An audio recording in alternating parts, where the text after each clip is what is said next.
Although I do know some of the individuals and would be happy to liaise with them as appropriate.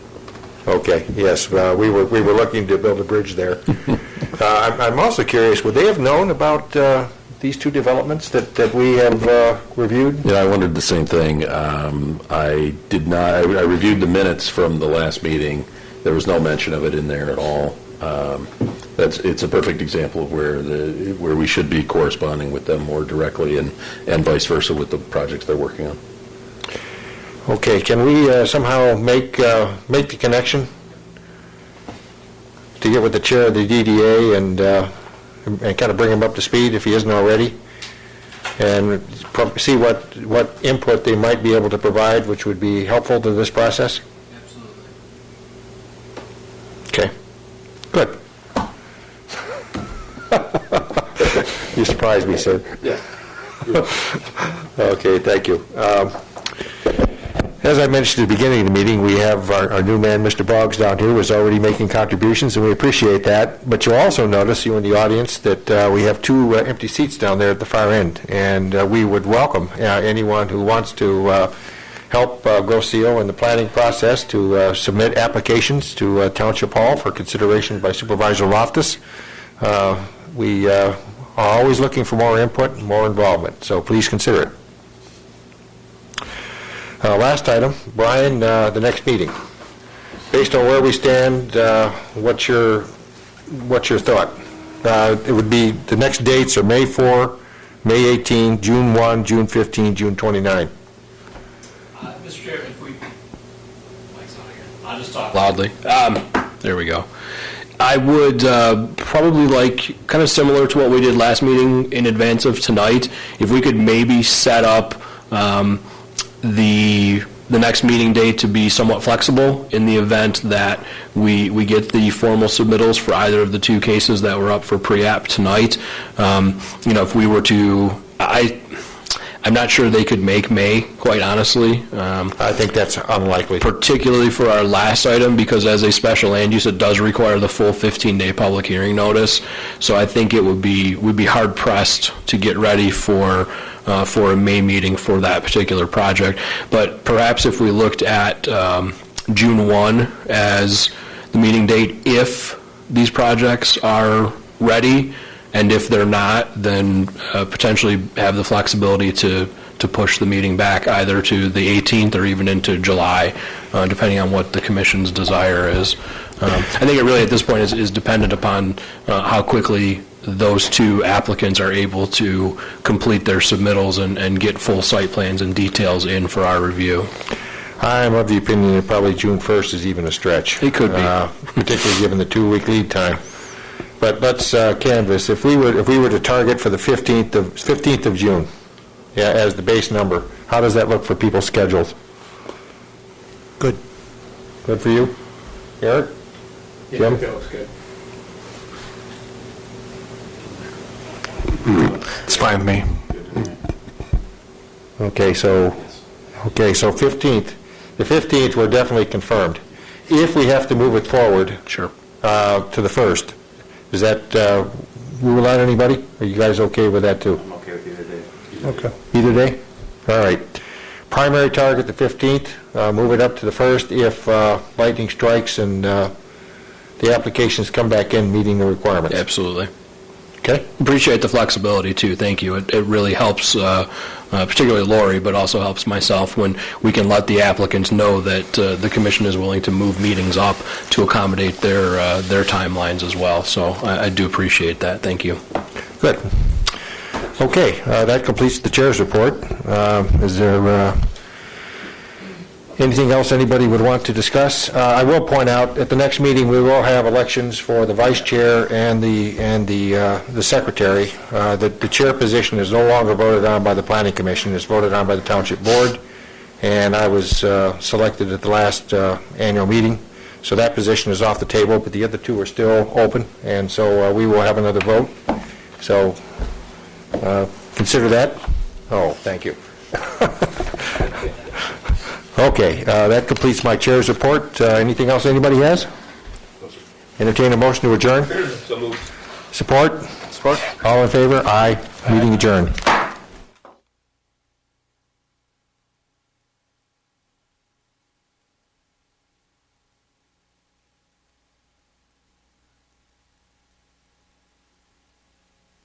Whole family is scared. He lives around the corner.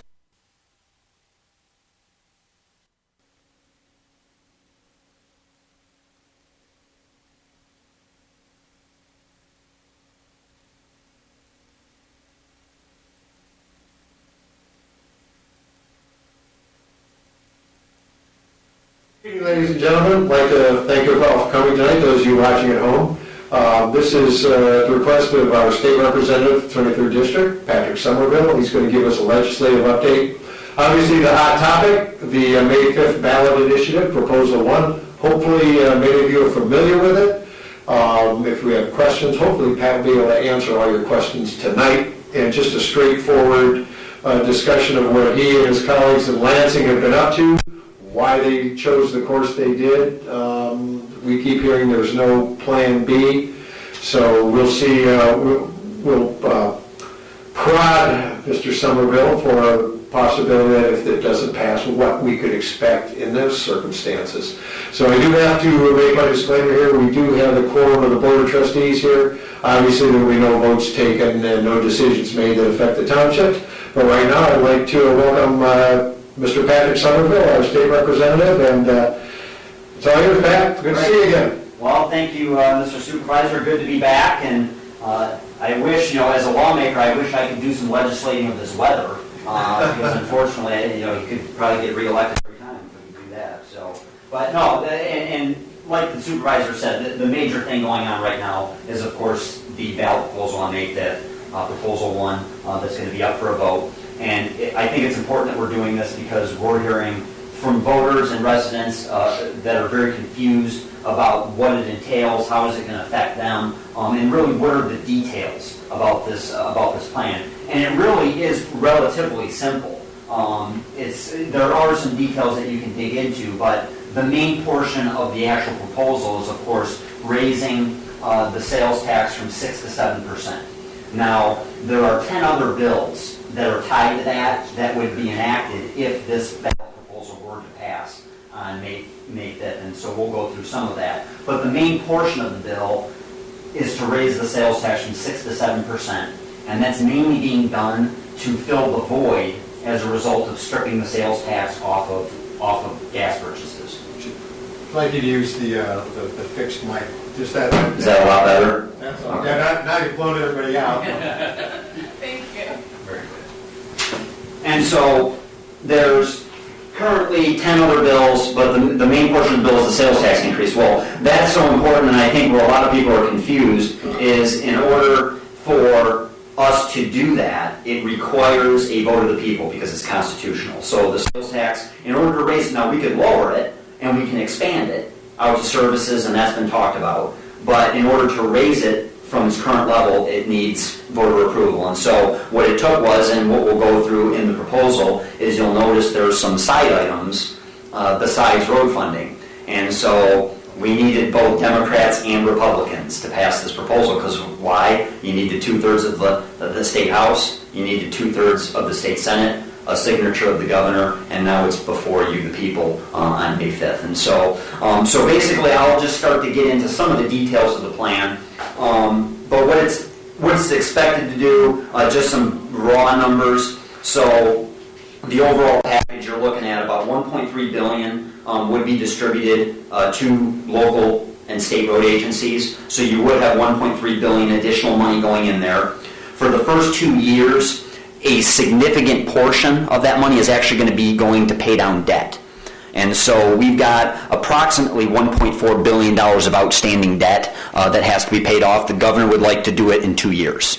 So the first year would actually be about an $865 million payment, I believe, and the next one would be something in the 4 range. And so he's trying to get that out of the way so that all future revenues can go into roads and we don't have to worry about paying down any debt and paying interest and things of that nature. $116 million would go to public transportation. That's another portion of the Act 51 formula, which we'll get into on some of the slides from the packet.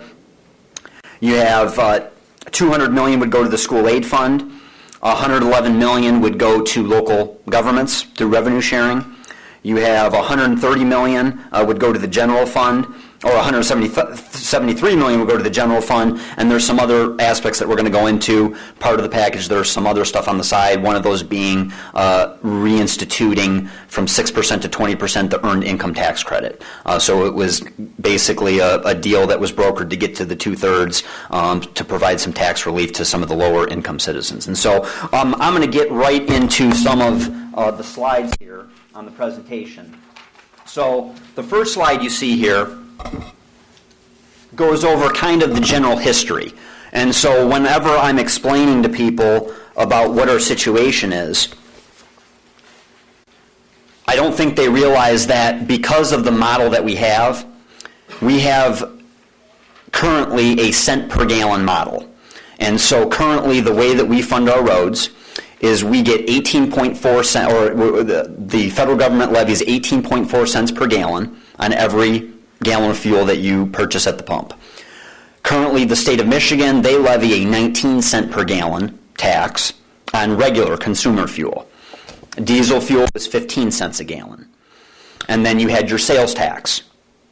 Now, what's happened over the years is, one, the cent per gallon has been a broken model because of the fact that cars are getting more fuel efficient, overall consumption has gone down, and so now as you're taking a look at this graph, you can see the graph has remained relatively stable over the last 10 years, going back to fiscal year 2006. You see that blip there?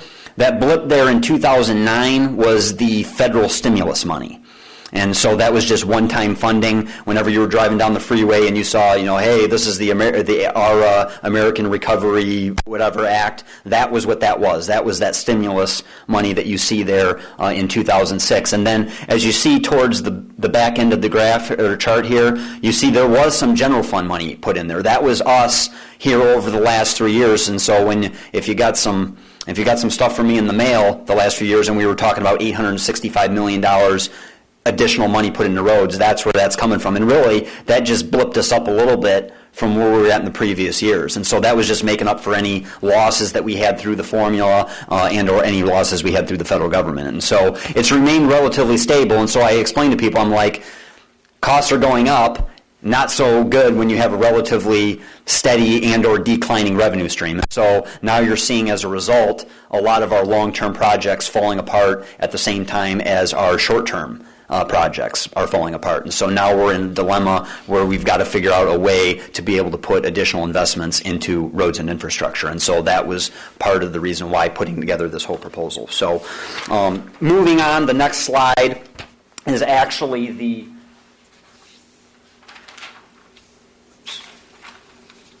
this is the complicated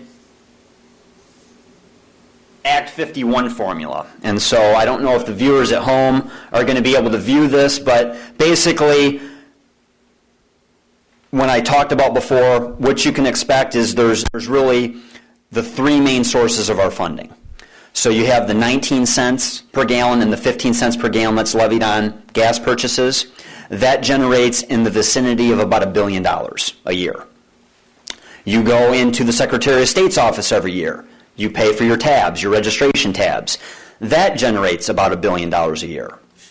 And then I mentioned the 18.4 cent federal excise tax that's levied on gas fuel purchases. Well, that, of course, goes back to the federal government, and then they divvy it up. We approximately get anywhere between 1.1 and 1.5 billion from the feds. And so I think the latest year was 1.3 billion. So all in all, you see that the trend from the last one where it's about that 3.3 billion kind of level, and it's really relatively been stagnant.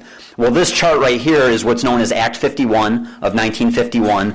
This is the formula, so when you think of those dollars, they basically go into the top of that funnel, and then it's distributed through this complex formula. And that determines who gets what money, whether it goes to the state trunk line through MDOT, whether it goes to the counties for them to do their road repairs, or whether it comes to local municipalities. And so you'll notice down at almost near the bottom, the main portion of this whole plan after it gets through this whole top portion here, the top portion before it really spreads out there, that constitutes, I believe it's about 18 to 20% of the overall money. So 18 to 20% of the money off the top is going to that top part, which involves CTF, which is the Comprehensive Transportation Fund. That's mainly your public transportation. So your smart busing, different kinds of stuff, and that's where that money goes. But the main point of this chart is what we call the three buckets. And so the first bucket there on the left is 21.8%. That goes to cities and villages. 39% goes to the state trunk line fund. That is basically think of any road with a number on it. That's basically under jurisdiction of MDOT, and so think I-75, think US 24, Telegraph, all those roads are under jurisdiction of MDOT. And then to the far right, you have 39.1% goes to the County Road Commission. And so counties here in Grosse-Ile Township, since you're a township, all township, the local roads are under jurisdiction of the county in which the township resides. And so your local roads, I can put the supervisor off the hook here, because if you're complaining to the supervisor about your roads, more likely than not, that jurisdiction really falls under jurisdiction of the county, because they really are responsible for those local roads. Now, if you live in a city, so if you go across the bridge here and you're in Trenton City, they're responsible for their own local roads, and so it's just a legal thing. That's just the way it is, and so that breakdown determines where the money goes and how it's distributed to the different townships and cities. And so a lot of people don't understand that. So when you're dealing with a number road, call me in Lansing, and I can get you in touch with MDOT or the appropriate authorities. If you're dealing in a township, I'm sure your supervisor and your local board will help you with Wayne County, but Wayne County is really the authority over those issues. And if you're residing in a city, then of course you have to go to the local mayor and the local board, because they're the ones that are responsible about what's going on in that particular entity. So now moving on to the next slide.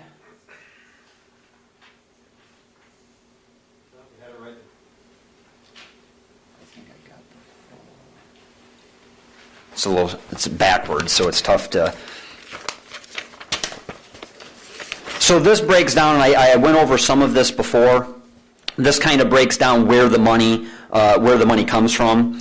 So as you notice at the pie chart here, you have $223 million, which is other state restricted money. That's mainly use tax. So think of when you're going into the Secretary of State because you just bought a brand new or a used vehicle from somebody, right? Well, they charge you the sales tax, the 6% sales tax at that time when you get the new registration for that vehicle that you bought used. That's called a use tax. Another portion of the use tax is, for example, you're supposed to, as an law-abiding citizen, when you buy something out of state that doesn't have a presence here in the state of Michigan, they don't remit Michigan's 6% sales tax. You're required to do that when you file your income taxes every year, and so you're supposed to do that. That's also known as a use tax, and so that's where that money comes. As you can see, the federal funds as of last year was $1.2 billion. Like I said before, it's in the $1.1 to $1.5 billion range. The GFGP number you see there, that's $284 million. General fund, general purpose is money that we lawmakers have control over. And so we basically invested that money in the last year to prop up the fund so that we could obviously do projects and keep us at least even keel so that we weren't going backwards. You have the vehicle registrations, which I talked about, again, close to $1 billion, $982 million. And then you have the gasoline tax, which has been going down. That's the $815 million, but then, of course, you see the diesel fuel tax there at $131. So those combined together comprises about another $1 billion. So in the end, you're looking at anywhere between $3.1 and $3.5 billion that's going into roads every year. So, and then I think, and I hit on all the other stuff here, the three taxes levied, the state excise tax, which is both the 19 cent per gallon, the 15 cent per gallon on diesel, the 6% on the retail price of fuel, and the 18.4 cents per gallon. Now, I will make a mention here. So you see all this, the 19 cents per gallon, the 15 cents per gallon, the registration fee, and the federal money. That all goes into roads. Now, you notice here that we also levy our 6% sales tax on our gas purchases. None of that goes to roads. And so this has been the issue over the last 10, 15, 20 years. Because that money's not going in there, one, it's constitutionally restricted, a lot of it. So if you break down the 6% sales tax, 1994, the voters approved Proposal A, which raised the sales tax from 4% to 6%. That 2% was constitutionally dedicated to schools, the school aid fund. The 4% that's left over, 60% of that 4% is school aid fund, constitutionally restricted. 15% of that 4%, revenue sharing. And then there's some other things there, but then there's a little bit of money that's left over that goes into general fund, which is what lawmakers have control over. And so that's been the big thing here is, well, wait a minute, we're spending all this money. We have some of the highest taxes on gas in the country, and they're right, we do. The problem, though, is not all that money is going to roads. And when you look at the surrounding states and you're trying to compare us to Wisconsin, to Indiana, to Ohio, the Midwestern states, they don't have much restrictions on their sales taxes, and so they can just dedicate that money to roads, and they have been. So if you look at the overall budgets, their budgets, they invest significantly more money than we do. And so that's also a case of why really we do need some more investment. So moving on to the next slide, I'm not a big fan of, actually. I actually didn't want them to put this in here. This is a slide that you'll see mainly coming from the supporters of the plan. And so what this does is it shows you a list here of our surrounding states here in the Midwest. And then it has the excise taxes that we currently levy. So obviously in Michigan, we levy 19 cents a gallon. Wisconsin levies 30.9 cents, Minnesota 28.5, all the way down. Pennsylvania's 50.5. And then they have right next to it per capita transportation funding. The reason why I said I kind of wanted to leave this out of the slide is because I don't think that's a very good stat to use. And here's why. When you're using per capita, it all depends on how that population is distributed. Because if you had all the population in one area of the state, of course you're not going to need as many paved roads. And you have all the people in the same area, which means you're not going to have to spend as much on roads. We've been critical of MDOT in regards to that we want to see a cost per road mile. So what are we spending per road mile of road that we build? And that, we believe, is the right stat. I don't think this is the right stat. When you're looking at per capita, I always say figures don't lie, but liars sure can figure. And so you got to be very careful on the stats that you're looking at. So I would rather see them do a cost per road mile, because then you can really get an idea, okay, well, this is what we're spending, and then you can take a look at what we're investing. And then you could compare that to the other states, because I think that's a more effective way to do it. But that just kind of shows you the difference of some of the investment that is really truly going into some of the other states, and that's not going here. And so I do believe there has to be some additional investment, but we'll get into some other stuff. I know there's some other stuff in regards to warranty work on contractors and things like that. So there's other issues that I think have to be addressed as well, especially on the quality side. So.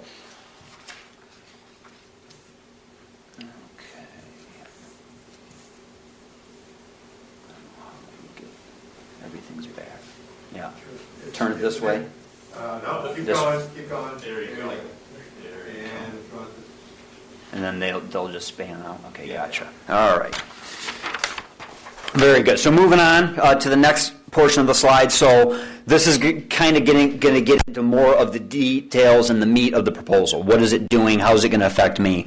And so the one thing I can say about this proposal that I'm confident about is that it somewhat fixes the structural problem. And what I mean by that is, before I said all of the taxes that you pay at the pump currently, not all of that money goes to roads.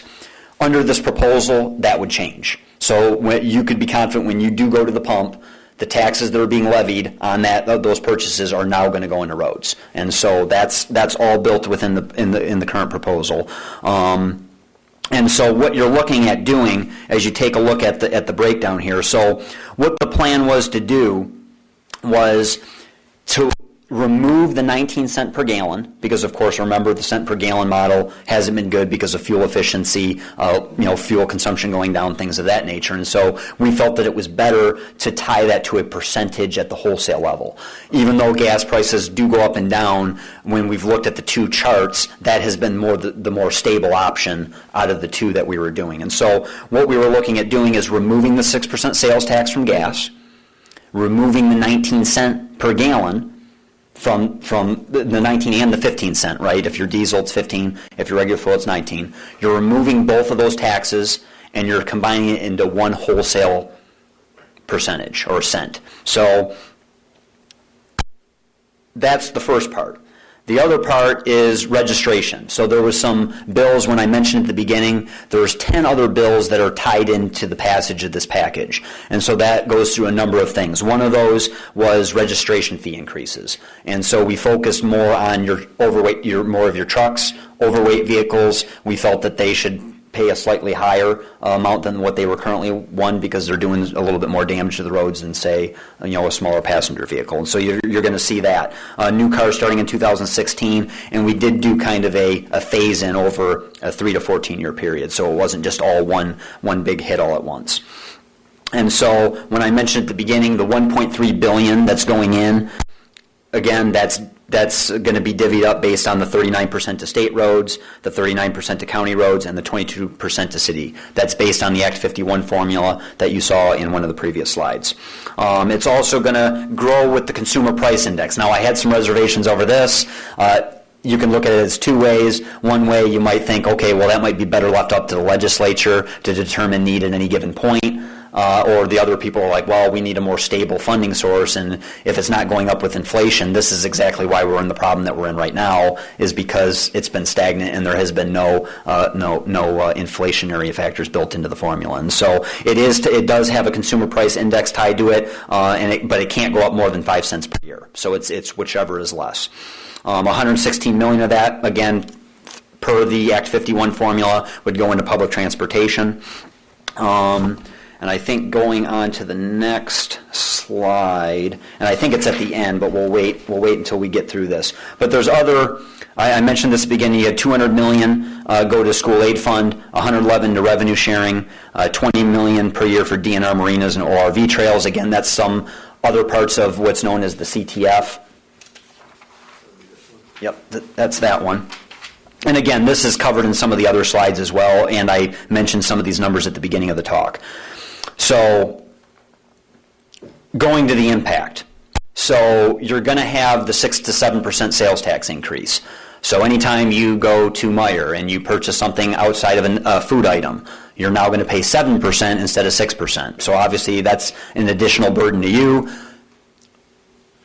at not only the local stores, but of course at the pump, or not at the pump, but all that money is now going to go into the school and the revenue sharing. So what we were trying to do as a result of taking that 6% sales tax off of gas purchases, what you were doing is you were blowing a hole into the school aid fund and revenue sharing. And so the argument was you needed to raise the sales tax to fill the hole that was going to create as a result of stripping that money out and diverting all that money to roads. Now, this other stuff, I do have to highlight this other stuff because most people are like, well, why do you have the $200 million going to schools, and why do you have $269 million going to the EITC, which is the Earned Income Tax Credit, which we cut a few years ago down from 20% to 6%. They're going to raise it back to 20%, which is going to cost about $269 million. Why is all this extra stuff in there, and it's not all just road focused? Well, going back to what I said at the beginning, in order to raise the sales tax, you need 2/3 of the House, 2/3 of the Senate, and the governor. And the only way to get both Democrats and Republicans on board to get a 2/3 is you had to have some additional stuff in there in order to get people on board with the proposal. And so that's what you see here. Obviously, it's good for the locals in terms of revenue sharing, about $111 million across the state. It's good for the school aid fund, $200 million a year, which really the legislature is going to be using that to pay down the teacher pension liability costs. It's mainly going to be used for that because there's still a bunch of outstanding debt there. But that's the reason why some of this other stuff is in the bill, and it's not just road focus, because you had to get to the 2/3 in order to get it out of both chambers and signed by the governor, so that the voters could then, in the end, either say yay or nay. And it's up to us on May 5th to make that decision. So, going beyond that, let's see, what else didn't I cover? So 6 to 20% registration fee increases. Looks like impact on businesses, I really covered all that. Fees rise by 30% on typical heavy truck. And so that's mainly what the package involves. Now this last slide will give you a better understanding of the breakdown. So and before I get into the quick facts, there were some transparency things. What we tried to do when we were doing any of the proposals, there were a number of proposals that we worked on in Lansing. This is the one that ended up making it out. But we were always focused on increased investment, but at the same time dealing with the overweight truck issue, because that's what we're hearing from residents, as well as the warranties on road projects, so your quality. So obviously a lot of citizens are very upset in regards to, well, wait a minute, why are we tearing this road up when we just did it 5-10 years ago? What's going on here? What materials are they using? Are the contractors not building them right? Things of that nature. And so there was some issues put in there in regards to warranties. There's also another thing that I think the townships will like, that if the townships are contributing more than 50% to the cost of a county road project, they may require a competitive bid. And so there wasn't a whole lot of cooperation going on between some townships and some counties. And so this was put in there mainly to resolve some of those disputes. So, but getting down there to the bottom, this is basically the breakdown that you're going to look at, and this kind of explains really the transition. So if you look there at the gas pump on the left, and this doesn't include, remember I said the federal is 18.4 cents a gallon. So it's 18.4 cents a gallon plus the 19 cent per gallon gas tax, or 15 cents per gallon for diesel if you're filling up with diesel. Then you have the 6% sales tax, and that's currently equates to 34 cents a gallon, right? That's what's going on now. And of course the 6% sales tax, none of that goes into transportation funding. You move over there to the right, the part one, it would basically implement the 14.9% wholesale tax. So remember when I told you at the beginning, we're stripping the cent per gallon, the 19 and 15 cent per gallon, and we're stripping the sales tax. When you convert it to the 14.9%, that's a little bit more than revenue neutral, because what we did was because there was a disparity between the 19 cents and the 15 cents, we decided we were going to bring the diesel into parity with the regular fuel. And so we treated both regular and diesel like it would be 19 cents. And so when they did the conversion, it came over to 14.9% at the wholesale level. And then all of that money would then go into roads if the proposal were to pass in May. And then, of course, it goes down there. You're eliminating the 19 cents and 6 cents. That leaves you with 41 cents per gallon. Of course, that is an increase from the 34 cents, but a lot of that is contributed to the diesel parity. And so that's why that's slightly higher. And then you see down there at the bottom, $1.3 billion for roads. And that is going to roads, although I did highlight at the beginning that for the first couple years, that a good proportion of that money is actually going to be going into roads. In fact, I've got the actual numbers. The plan is for the first year, the 15-16 fiscal year budget, there would be a total of $865 million debt payment. And then in the following year, the plan would be to pay a $467.5 million debt payment. And so that would wipe out the debt within the transportation fund. And so a good majority of that money for the first 2 years would be going to paying down the debt that already has to be there. And my argument to people is, well, you eventually are going to have to pay it. So you can either front load it and save on interest costs, or you can try to drag it down the road. I guess, we can have that debate another day, another time. But that's the thinking behind that.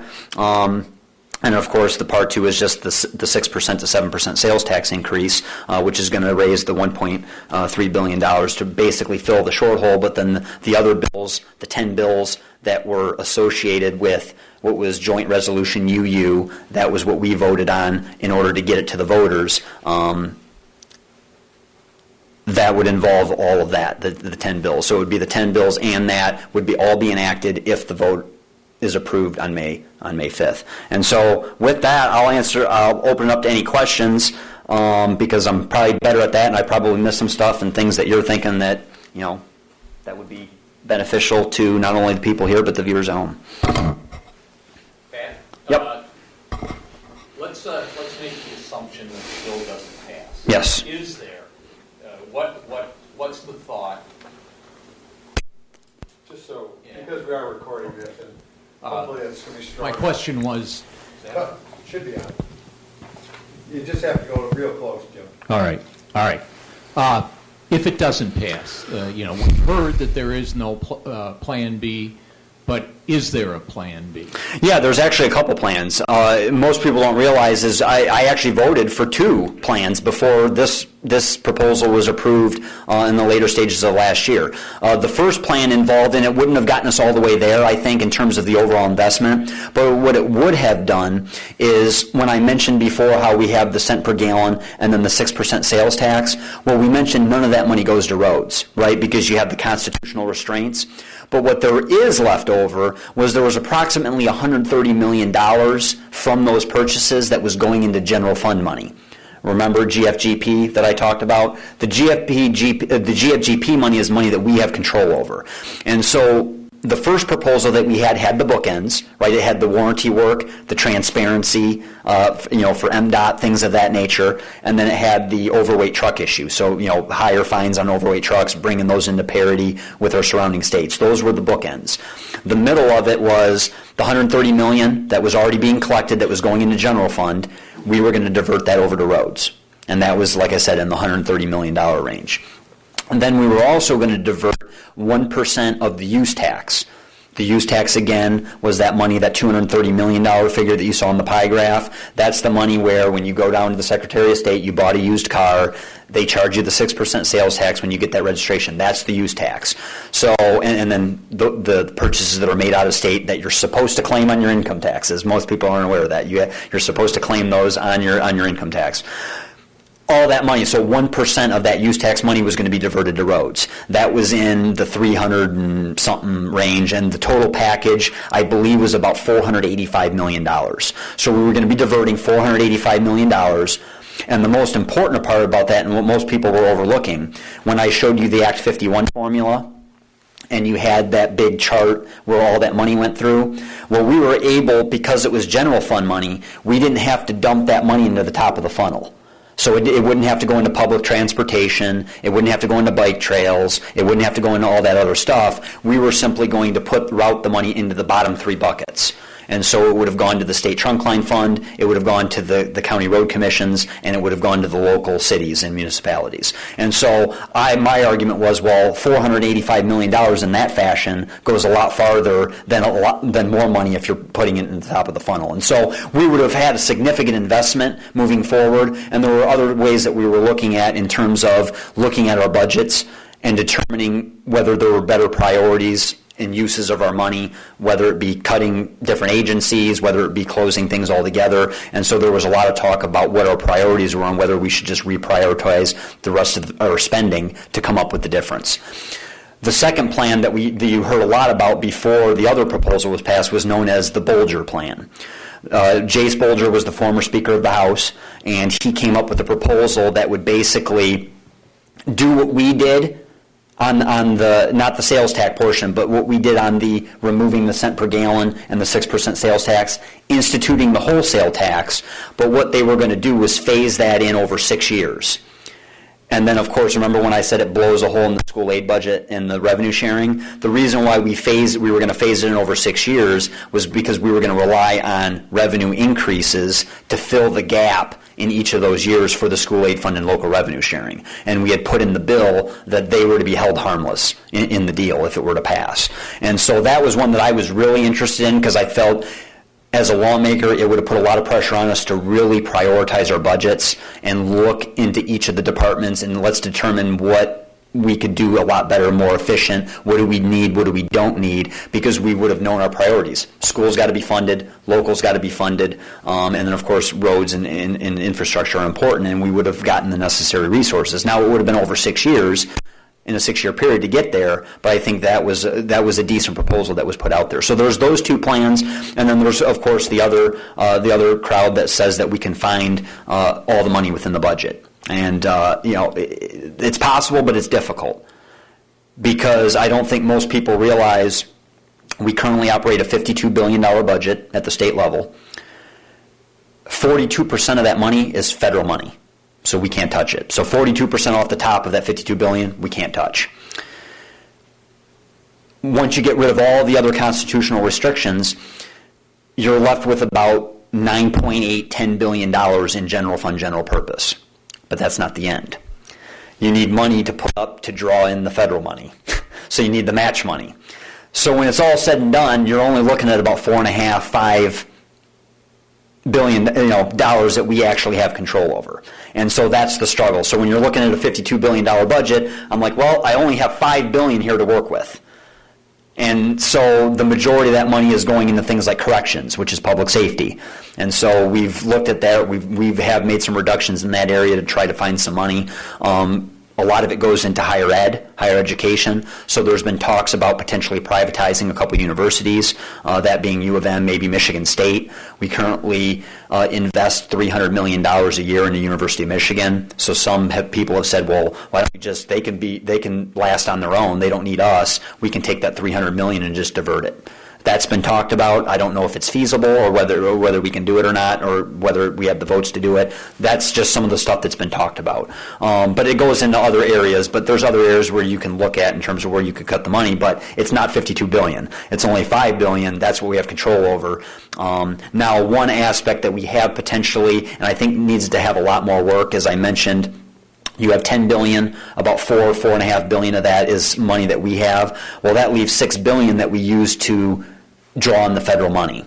And so there's been a couple of proposals where people would like to go through per line item per budget and say, well, if we're putting up $2 million here to get $15 million of federal money for this program, we don't really need this program. We'll leave the $15 million on the table. We then get the $2 million back and we can spend it how we want. Now we're leaving $15 million of your money on the table. So that's the quid pro quo there. You got Money will go somewhere else. that money will go somewhere else, and so we just won't get it. It'll stay with the feds, and they can divvy it up how they want to divvy it. And so that's the struggle. So you'd have more autonomy over your own money, but you're throwing your own money that you pay through federal taxes on the table because you're not going to capitulate with those strings that are attached to that money. So that's another thing that's been discussed, because that's $6 billion. So people assess, well, if you can find $300 million of the $6, that's a significant chunk of change that you could then divert into other resources. So it all comes down to priorities. Mm-hmm. It's really, what do you want? That's right. Yep.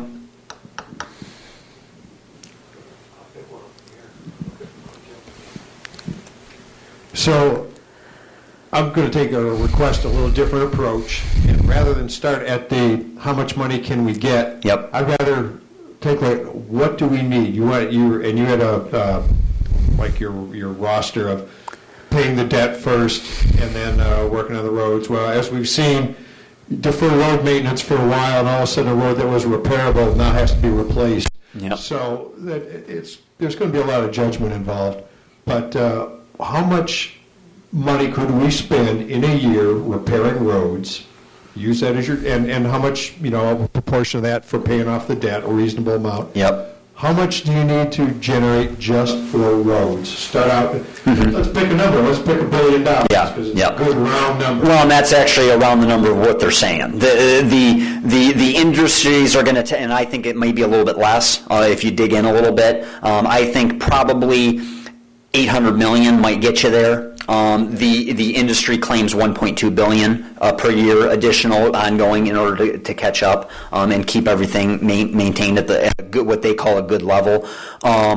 So that it depends on who you talk to, but you're in that range, and so that's what you're looking at. So the question is, for me, what do you need to do, what do we as a state need to do to generate $1 billion for just roads? Mm-hmm. And then with that mandate to find $1 billion additional gasoline taxes or fuel taxes, Right. additional registration fees, Right. you know, a little from here, a little from there. Yeah. And I think the residents are willing to pay a little bit more if they know exactly where it's going, not through the entire rubric of every special interest in the state, and they all have their priorities. But you know, this is being promoted as a road repair, safe roads, and a bunch of other stuff. Right. But if you need $800 million for safe roads, let's find a way to generate $800 million primarily from those related to transportation, the automobiles, the heavy trucks, et cetera, and run that through the legislature. Yeah. Right? I mean, that's just... Yeah, and this is where you get into the politics of things, right? Because one crowd doesn't want any tax increases. They want to find the money in the budget. They want to do all that stuff, or they're critical of the quality, which I would argue is a valid argument. I think there has to be a lot of work done on accountability with contractors, ensuring that not only are we using the right materials, but that they're being built properly. And I think there's been evidence that that obviously hasn't been happening. And so I think you take that approach, but if you're looking at in terms of whether it's $800 million or $1.2 billion, whatever the number we come to, there's obviously multiple ways you can do it, and that's been talked about.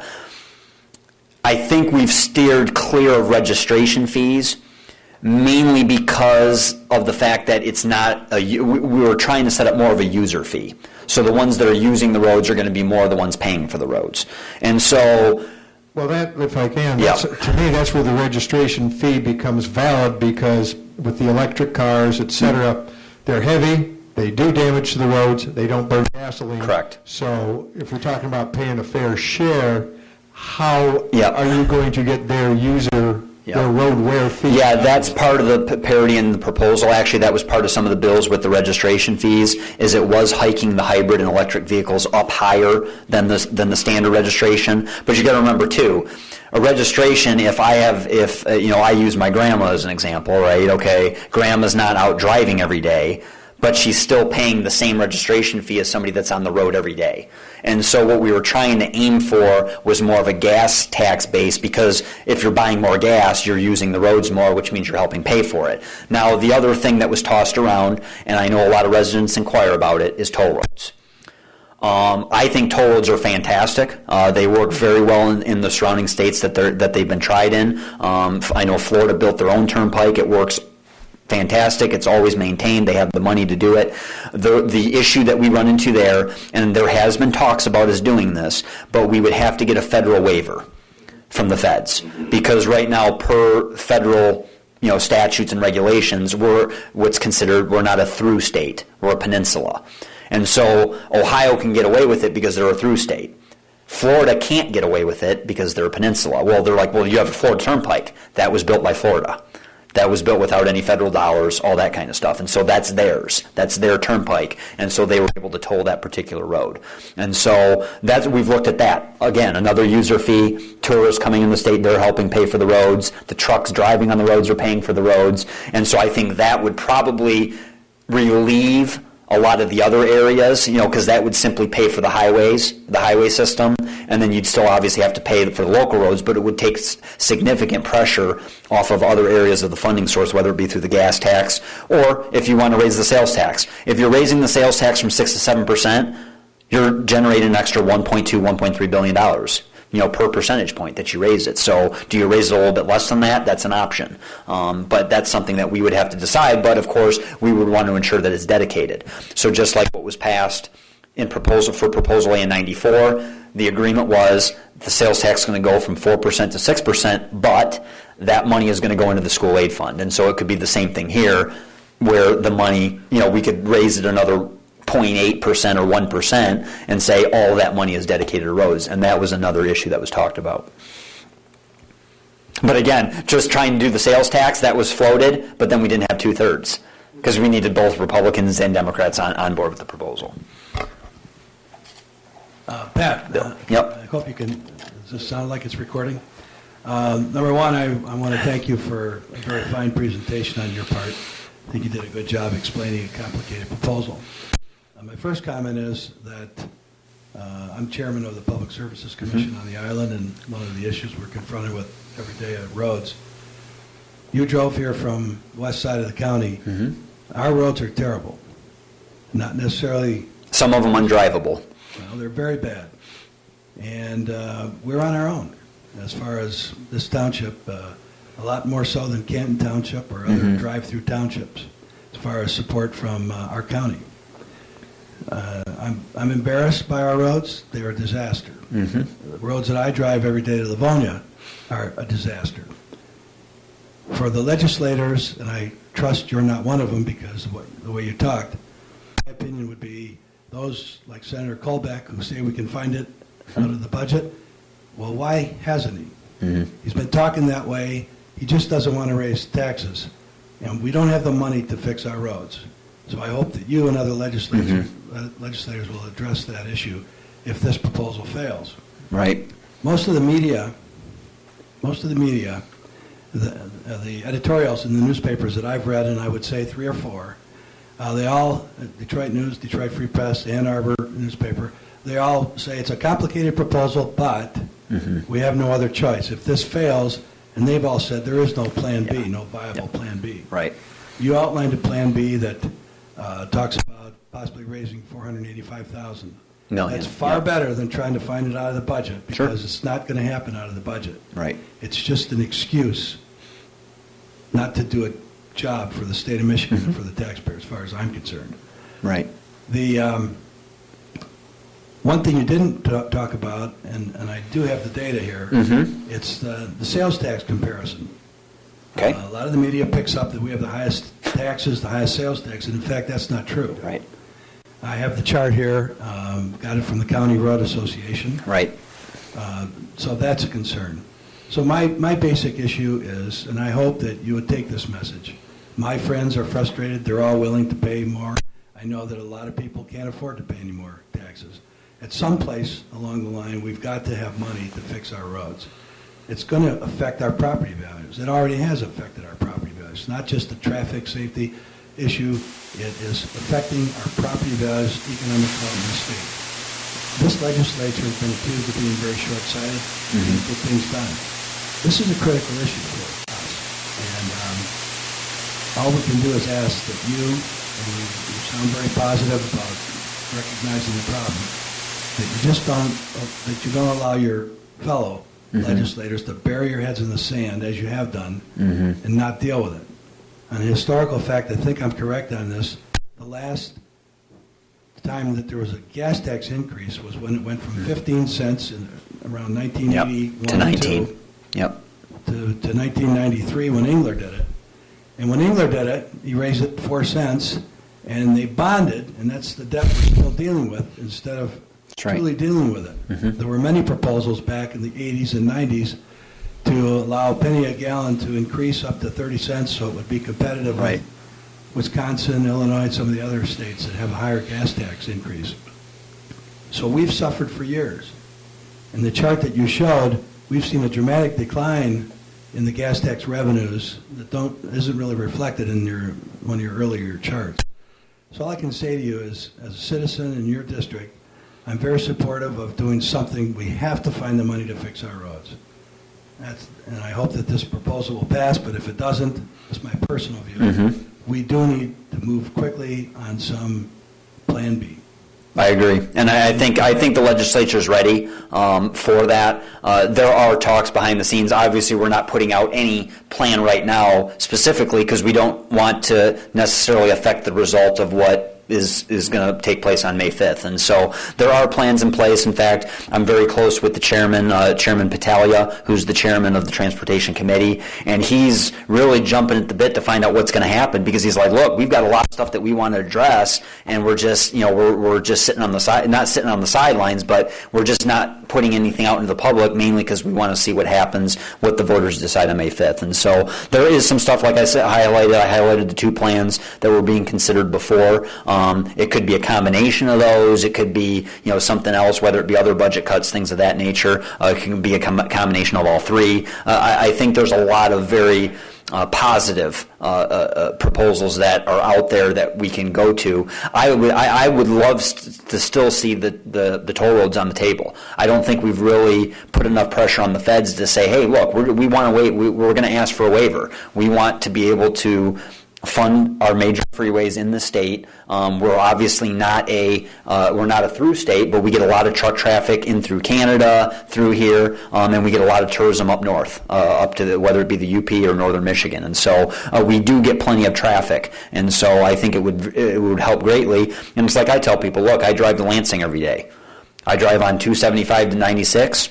Why shouldn't I be the one helping pay for that road? I'm the one driving on it. And so I don't have a problem with paying for it as a user fee. Patrick. Yes. I'm Wally Posiask. I'm also a trustee here. I drive a lot from Michigan to Ohio to Pennsylvania. And when I look at these charts, and my wife always laughs, she says, as soon as you hit the line in Ohio, you can feel the difference in the roads. Mm-hmm. They have a different type of road than we do on I-75, for that Right. matter. Right. Theirs is a bituminous road, not a concrete road. So there's some difference, and I'm thinking that there is some psychological warfare going there to make sure that that first 20 miles is sweet. Mm-hmm. Mm-hmm. But the theory goes that when you go to Pennsylvania, and we got a 50 plus cents, the road isn't that much better. It isn't substantially better. But what we don't have that these other folks do, and including all of the vehicles that come and go through Ontario, is 18-wheelers. Mm-hmm. How much conversation has been taking place about the wear of a 42-wheeled vehicle on these roads? Yeah. I gotta believe that it's tremendous. Yeah, it is tremendous, and I know. And Bill brought up Senator Colbeck. Me and Senator Colbeck are actually working on an MDOT transparency bill right now. And what it entails is not only contractors, who the workers were, what the original bids were, but more importantly, life cycle design that was used to design the road. And the reason why that's important is what you mentioned. If we know there's going to be 18-wheelers rolling over that thing, why aren't the specs higher, especially in those areas, so that we can build a road that'll last 30, 40 years, and we can. The answer is we can. The problem is it's not being done. And so we can raise fees, which we've done. We can raise registration, which we've done. But the bottom line is I tell people, they're like, well, you can just limit the weights. Well, yeah, you can do that. But here's what happens. Now there's 2 trucks instead of 1.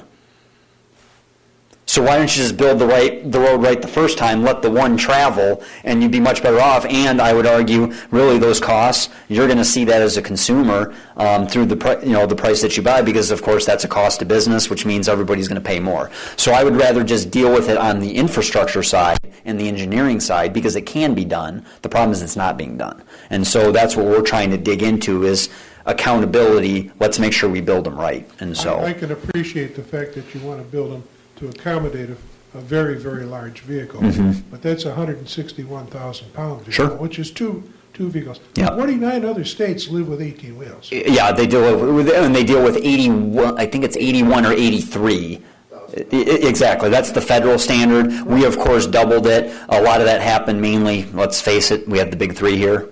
That's what it was. I mean, we had massive manufacturing here, especially dealing with Canada as well, and so that was really the lobbying going behind that to ensure that they could get their parts to where they needed them to go. And so it's been talked about, but what we also did in the package was designing the registration and the fee increase package to those particular, and we even did it where outside of the freeze-thaw cycle, right? Everybody knows what the freeze-thaw cycle is. You have that where it's going above and below. That's when the most damage is done, because the water gets down in there, it freezes, it thaws, and then you get that's when the road breaks apart. Outside of those, we allow trucks, and this is brand new, this would be brand new in the package, is if they wanted to go overweight, they'd have to pay an increased registration fee. And so that was how that was designed. Like, look, if you're going to run heavy, you're going to pay more through your registration fee, and it's going to go into the transportation fund. That's what I was asking, how much conversation is there? Thank you. Yep. Pat, thank you again for coming tonight. I've got a couple questions. We talked about getting federal leeway. We're a peninsula, we're not a through state. Right. But once that gateway project is complete, there's going to be a lot of traffic either from Mexico or Canada, and it's going to be traveling 30 miles through Michigan. Sure. Down 75. We are really not going to see an economic benefit across the state, but yet we're going to be all this federal through traffic. Sure. I would think that would pay in our favor. Yeah. What I was getting at is, or I wanted to get at is, we have a debt that we have to pay off. I don't know what the interest rates on those bonds and that debt is, but I got a pretty good idea that most construction fees, cost of materials and labor, goes up 10% a year. If it's going to be 2 years before any of this money, if proposal 1 passes, if it's going to be 2 years before any of this money actually goes into roads, that's 2 years down of more deterioration of the roads. It's another 10 to 20% increase in cost. So where's the offset?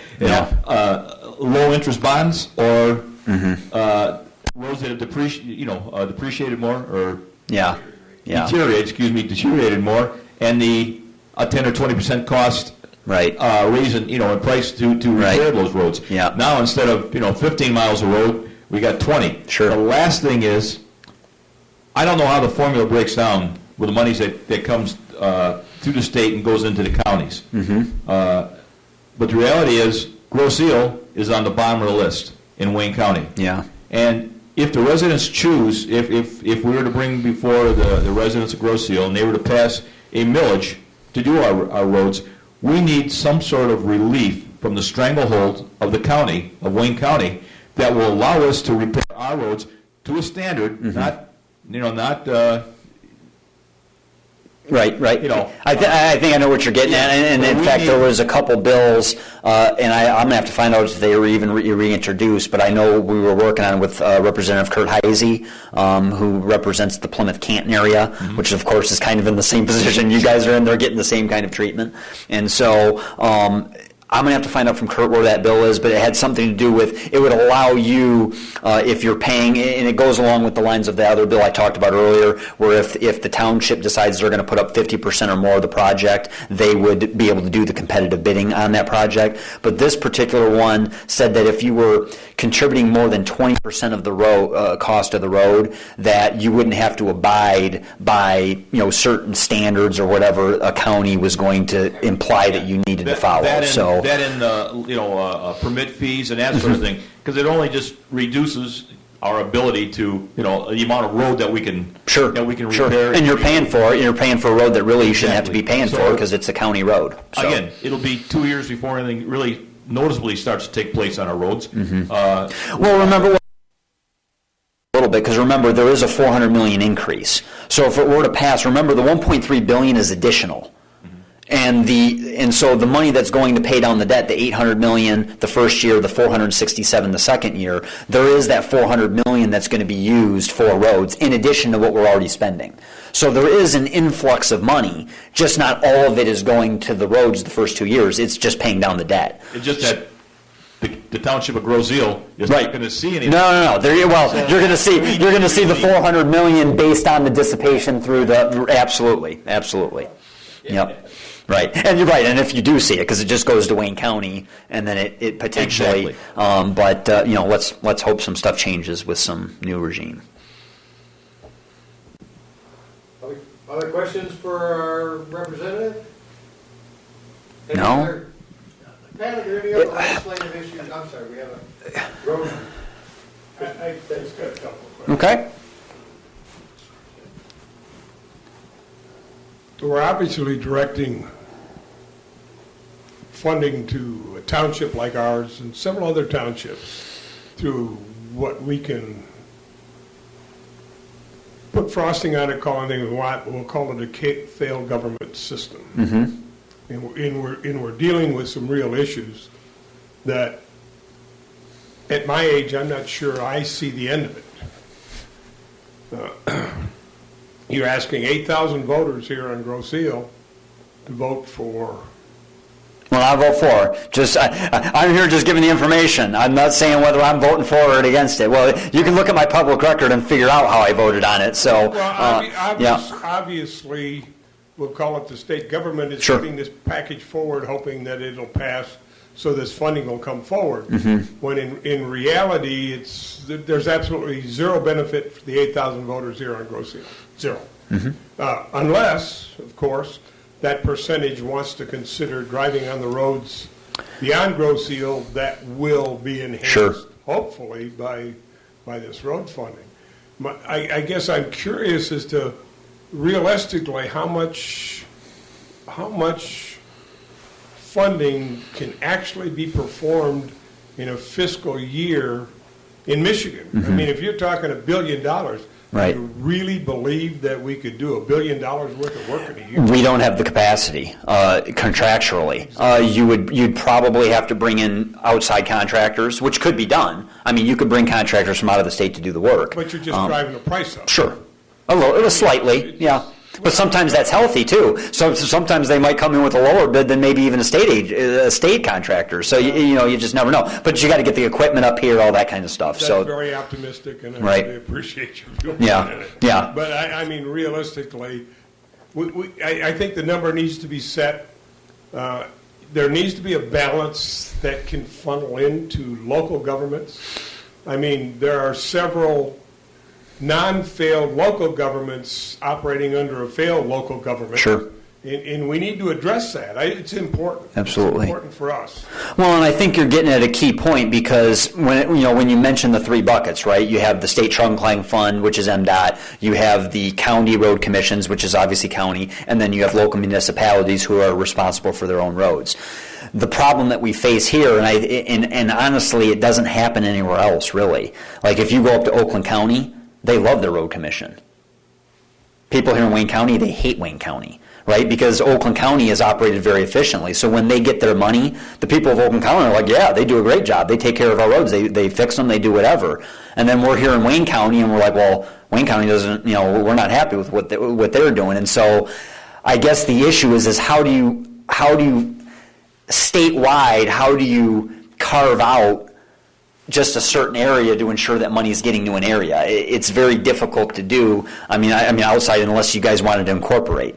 And if you did that, then you'd become a city, and then you would have control over your own roads. You'd obviously have to take care of some other things as well, but then you would be responsible and you wouldn't be paying as much. So it's outside of that, I don't have a solution for you, because right now the way the formula is, it works for a lot of them because they believe their counties are doing the right work and the money's getting to the counties and they're fixing the roads. Here in Wayne County, obviously, different story, and with the makeup of it, I think that has a lot to deal with it too. I mean, you kind of have the band on the outside, really the group that wanted to annex themselves from Wayne County to, a few years ago, where they wanted to form their own county, and then you've got all the rest in the middle that are kind of lumped in there. So it's just it's a unique environment. All right, thanks, Pat. I wish I had a better answer for you, but I'm trying to think of how could you statewide just say, okay, well, we're having a problem just in this county, so let's just carve them out and do something different. Well, it's not a county. It gets down to the township level. It gets down to residents. Sure. And everybody deserves an equal representation, funding, when you're asking us to pay taxes, to increase taxes or whatever. Right. We deserve some kind of representation. Sure. And that funding needs to be, some of that. Absolutely. Well, I would argue here you probably have a higher economic value in terms of the money that you as residents here are paying in the general scheme of things, and you're not seeing your return on investment versus somewhere else. They're not paying a whole lot in, but it seems like they're getting a whole lot. And so, I mean, that comes back down to the philosophical argument I have with people, where I believe that, look, really the local officials should be the most important. The state should be less important. The federal should be the least important. They should be dealing only with a couple issues. The state would deal with a couple of their issues. And really the rest of the stuff should be determined by the locals. Why? Because, one, the citizens can hold local officials a lot more accountable. Everything's closer. You at a local community can agree what's best for you, your community, better than some bureaucrat in Lansing can. And so, You guys wrote the Constitution. Well, that's right. And so, and that gets to your point, is maybe coming up with a formula where, you know what, we say, enough of the centralization stuff, let's send the money back more to the local agencies than the centralized bureaucracies, so that the local residents can figure this stuff out. Because what we get is even a lot in the UP or Upper Michigan areas is based on the Act 51 formula because it's so old. And what we're talking about now in terms of reforming it is to do the funding based on road miles within an area, because what's happening now is you'll have a disproportionate amount of money that is going to the UP or Upper Michigan, and it's like you talk to some of the reps up there and they're like, our roads are great up north. Well, yeah, because you're getting a disproportionate amount of the money versus, for the population density that you have, and it's like you even talk to a lot of those people over there, they're like, I'd just rather just keep that dirt road anyway, I don't care, because there's not a whole lot of traffic, and so there does have to be some work, I think, within the formula that's going to ensure that even the money is getting to the right areas, because you can drive in other areas. If I drive up to Lansing, I don't really have any problems on the freeways getting up to Lansing. It's pretty smooth all the way up. The problem is when I got to drive down, Sibley Road in between Dix Toledo and Allen Road, and I basically, my front windshield almost comes out, so. Go ahead and say it, Wayne County. Yeah, well, and that's a county road, and so, and there's others. I mean, there's other roads that are obviously very bad. Detroit obviously needs a ton of work, and then even Oakland County. I mean, I'm sure even Oakland County isn't very happy with some of their roads at least that I've driven up there, and I know, and they've got a pretty good county road agency. I mean, and obviously that's under the direction of L. Brooks Patterson, who's been fiscally sound for years. And so they're even having their issues up there, but that's because, one, we're not getting what we would say here in the Tri-County area, we're not getting our fair share of the money because of the breakdown in the formula. My question is not on this subject. Some years ago, about 7 or 8 years ago, there was a federal grant of $5 million to do study on the new bridge for Roselle. Okay. What happened to that money, and where is the study? For the free bridge here? New bridge. The new bridge, you mean the new, the international crossing? That they want? No, the new bridge on the Roselle. There was supposed to be a fixed clearance, there was, we get a microphone. This is news to me, so. I'm disappointed that that's news to you. It's news to a lot of people because it was so long ago and it got so little publication, but there was an earmark, and I don't know if it was under John Dingle or John Conyers. We got moved back and forth there, but it was a federal earmark to look at a fixed clearance bridge, site to be determined, to Grosse Ile because of perceived problems with both the Wayne County and the toll bridge. And the pay bridge, okay. I don't think it ever got any traction. How long ago was this? Whatever happened to the money? Well, maybe Bill's got that. It just goes back. And when was that? How long ago was that? 7 or 8 years ago. Okay, well, that's why I wasn't think, even. If this was working, that what we were told, our DPS commission was told some years ago, is that the money wasn't spent, so it lost the appropriation portion of it that was set up in the legislation. So it was in a bill, and that was years ago, and it's no longer sitting in that bill. It's no longer in the train. They never appropriated it. The money was spent on other things in the state of Michigan. That's what we were told. Probably was somewhere else in the federal budget. That's what I heard. I mean, if the money isn't spent, I was told that the money had been appropriated to the state of Michigan. Okay. And they were doing the study. That's not. It's not the state of Michigan. It wasn't appropriate to the state of Michigan. It was in our metropolitan area, tap here. Okay. And the money's no longer there. That's what we were told years ago. Okay. And I'd just like to add, we've been working now for 2 years, our commission, and I hope that the takeaway that you get tonight from this is that, and your community at Grosse Ile that you represent, we're working on a multi-million-dollar package to talk to our voters about, because we don't believe Wayne County is going to step up and help us in any way. Right. In fact, we've been told that. So, I hope that you understand that we're in road crisis here. Right. Oakland County's in road crisis. People aren't happy in Oakland County. I know that for a fact. No, they're happier with the response of the Oakland County Road Commission than we get from Wayne County. but the roads in Oakland County, many of them are in bad shape. Sure. And you're absolutely correct about the distribution formula. I've been at this for 40 years in my career in public service, that needs to be addressed so that the urban counties can get a little more share. And 7 counties are already in the urban county. In the 1980s, that was addressed by creating this urban county distribution, which gave everybody a nudge of about 10% more than they would have gotten out of the formula. But that needs to be re-examined again, and there's always been resistance to that. Right. Governor Granholm proposed that in an initiative that she had, and it didn't go anywhere. So, and my final comment is, the roads we're dealing with are 30, 40 years old. Yep. And to think that we're going to work on a few roads so we can carry these heavier trucks, that's not the answer. That doesn't answer the question. We need more money for roads.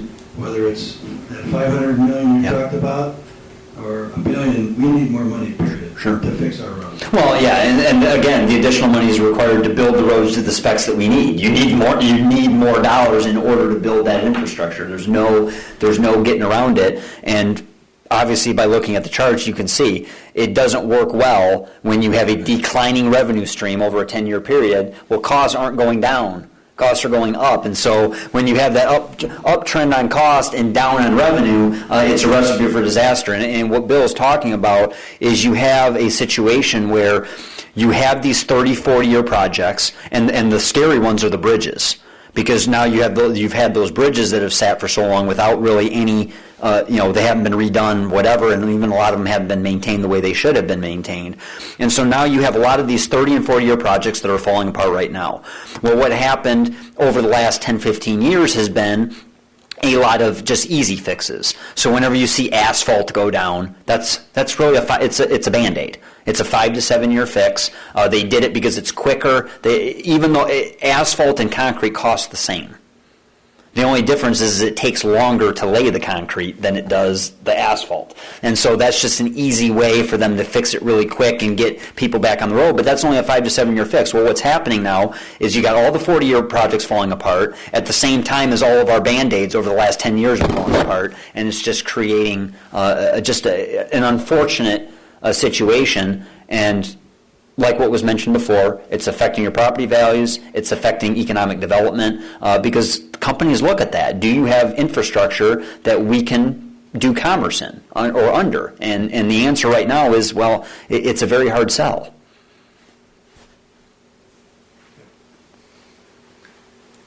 Other questions on roads? While we've got them here, what else is going on in the legislature that we need to hear about? Well, right now, budget's the main thing. We've been, at least since the governor took office in 2010 and 11, when I took office, when I started my first term, every single year we've attempted to get the budget done by June 1st. We feel that's important for local communities and school districts so that they can budget effectively. Whether it's good news or bad news, the bottom line is they need to be able to budget effectively. We can't continue to go back to the government shutdowns and going all the way into October and then going back and so, oh, by the way, you thought you were going to get this, but now, by the way, you're getting this now. And then all these communities had to readjust all their budgets and things of that nature. And so that's what we're working on really here in the next month is getting that budget passed. So that's what we're working on right now. You've probably heard in the news the other major topic, and we don't have time to really discuss it, and I haven't really looked at the new proposal, but the topic of auto no-fault insurance and insurance rates here in the state of Michigan. And so that's a major topic that's creating a lot of buzz and a lot of media attention because most people don't know we're one of 12 auto no-fault states, but we're the only state in the country that has or mandates unlimited PIP, which is personal injury protection on your insurance. And so it's a complicated formula, way too much to get into it here, but the bottom line is I know a lot of residents are upset because we're one of the highest costs for insurance in the nation. And so right now the obvious... Well, Detroit is the highest, and I'm sure we share some of that glow. Sure. And some of that comes with collision, with theft, things of that nature associated with Detroit. But I think there are some costs in regards to the higher the unlimited PIP and the fact that we've got unlimited coverage. And yes, you get great care, but it comes at a cost. And so now the balancing act and what the legislature is trying to do as Lansing is to work with all the parties. So not only to do what we believe is in the best interest of the residents of the state of Michigan, but also working with both, really you're working with insurance companies and the hospitals and the brain injury providers, because those are the ones that are providing care for these severely injured patients, which a lot of them, they could be quadriplegic, they could, can't function, and those people need care. And so we're trying to have that balance act of doing what's best for the citizens so they can pay the least amount possible, as well as still being able to offer care, and where insurance companies don't have to, charge ridiculous rates. And so there's a lot of details going around there, and so the proposal was actually just passed out of the House committee today, and so I've got to start looking at the proposal. I don't serve on the committee, so that's something I'm going to start taking a look at here in the next couple of days. So, but that's one of the major issues. But those are really the two big ones in Lansing right now. And then we're just waiting to see what happens on May 5th, and then we'll be back to the drawing board if it fails, and if it passes, obviously we even have to redo some budget stuff because now you have additional revenue, so we have to appropriate the money. And so, well, those are two issues that hit us right in the wallet, and one hits us right in the tires. That's right. Well, you've given me a headache with a lot of numbers. Fortunately, we had four of the most knowledgeable Grosse Ile residents with us this evening who've served on public service and road commissions for many years. So if they didn't have a question for you, then it wasn't important, because those were the guys. So, Pat, thanks for coming down. And let's put that back up there. I know I don't hear from you enough. My contact info is on there. That's our office contact, both email and phone number. Not enough people call us. Too often I find out about an issue, whether it's a personal issue, whether it's something that you have beef with of what's going on at the state level. Use this as a resource. That's what we're there for. Lots of times I end up on someone's doorstep. I meet them at a coffee hour, whatever, and they've had a problem for maybe 4, 5, 6 months. I'm like, we could have addressed this a long time ago. Call us. That's what we're there for. There's the information to contact us. We've got an open door, and we'd love to hear your questions and concerns and ideas. We get a lot of good ideas. Some of the best ideas come from you, the residents. And so a lot of times we have our blinders on. We're working on our own separate issues. You guys are in the trenches. You know stuff that's going on. You know barriers that are in the way. What's government doing right and wrong? What ideas do you have that you where the government can operate more effectively and efficiently? Let us know. We want to hear those ideas. They could become potential bills, and we can make Michigan a better place to live. So, with that, thanks for coming. Appreciate it. And we're going to schedule out when this is going to be replayed. He answered questions I didn't know I had. So all the way to May 5th. Yep. Again, either way, the legislature will get direction if you pass it or you can, or turn it down. So thanks for coming tonight. Thanks for watching, and weigh your options carefully when you vote. Thanks again, Pat.